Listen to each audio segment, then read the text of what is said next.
El mundo del Internet se ha convertido en uno de los espacios en donde la violencia se ejerce, se normaliza y reproduce de manera acelerada. El acoso, el hostigamiento y la viralización no consentida de audios, fotos o videos y hasta la suplantación de identidades son cada vez más comunes en la vida digital. Bueno, según la Guardia Nacional, a principios del año pasado, en 2020, se señaló hasta un 73% tan solo en el mes de marzo a junio. Nosotras, dentro de Defensoras Digitales y Frente Nacional para la Sororidad, vimos un incremento, al menos en este año, que en promedio recibíamos de 3 a 5 casos diarios, hasta de 10 a 15 casos diarios, tan solo en nuestras redes sociales.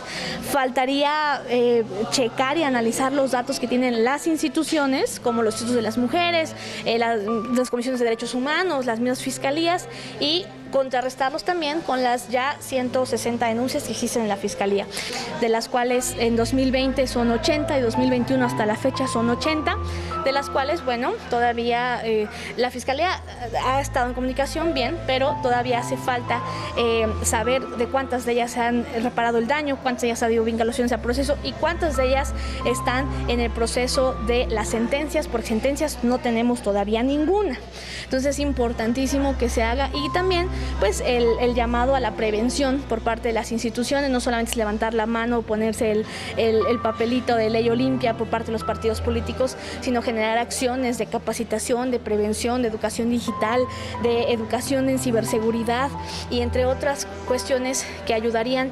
No queremos que haya más hombres en la cárcel por esa situación, y lo digo en masculino porque son 9 de cada 10 mujeres que han sido afectadas por este delito son afectadas directamente por sus parejas. En los últimos años, se han hecho esfuerzos en regular ese tipo de violencia, puesto que cada vez se tiene mayor incidencia.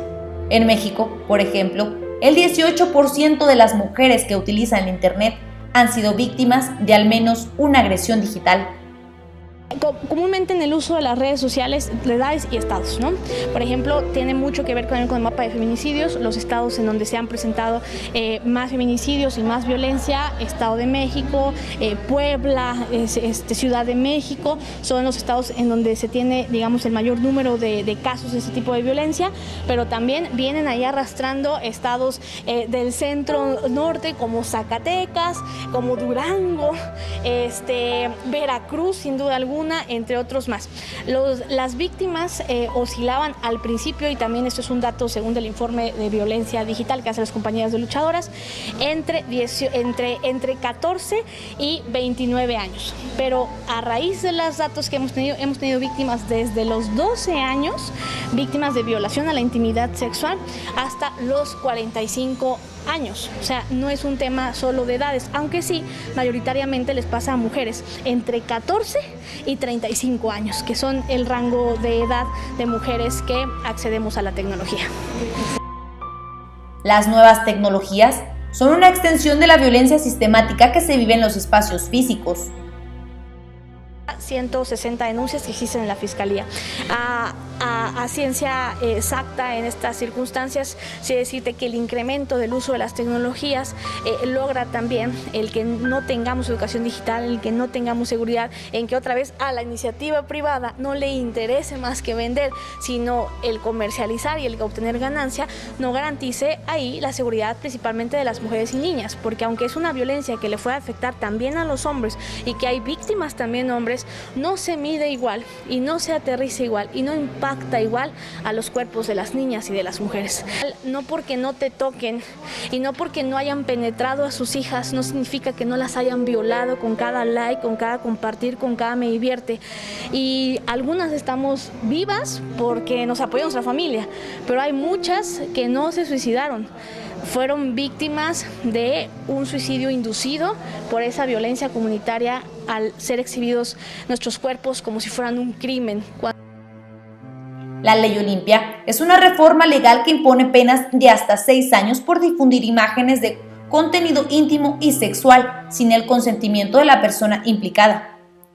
Se ha implementado en más de una decena de entidades para reconocer los delitos contra la intimidad, combatir la difusión de contenido íntimo sin consentimiento y el ciberacoso, así como garantizar la protección de los derechos sexuales.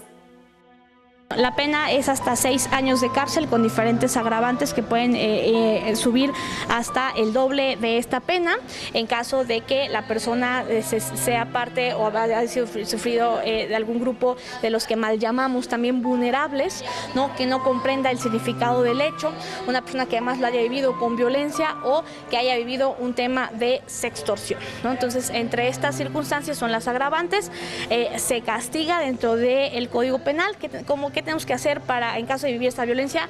Denunciar no es el primer paso. Primero es la contención emocional, saber que no es tu culpa, contención digital, elementos de ciberseguridad para que la víctima no tenga viva otro tipo de violencias, como algunas conocidas como bombing, sextorsión, amenazas, etcétera, o daños a el uso de las tecnologías como un derecho humano.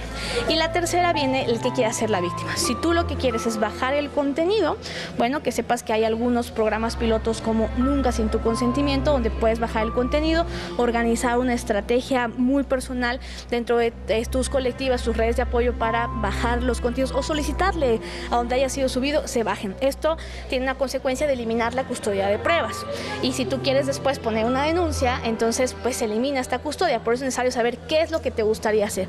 Si tú lo que quieres es que el Estado te garantice la protección, haya una investigación y por supuesto una posible sentencia sobre las consecuencias jurídicas a tu agresor, se denuncia. En cualquiera de los casos, nosotras proponemos se denuncie, sea lo que sea, porque te queda un precedente, porque con eso podemos exigir y además porque también con eso podemos prevenir que otras mujeres no lo hagan. El hecho de que exista Ley Olimpia no es la panacea, ni tampoco hay que romantizar que ya con eso acceso a la justicia cuando desgraciadamente ahí se va, pero sí se garantiza que Ley Olimpia pues no solamente es un cambio legislativo, es una causa para que las mujeres y niñas podamos estar seguras también en Internet.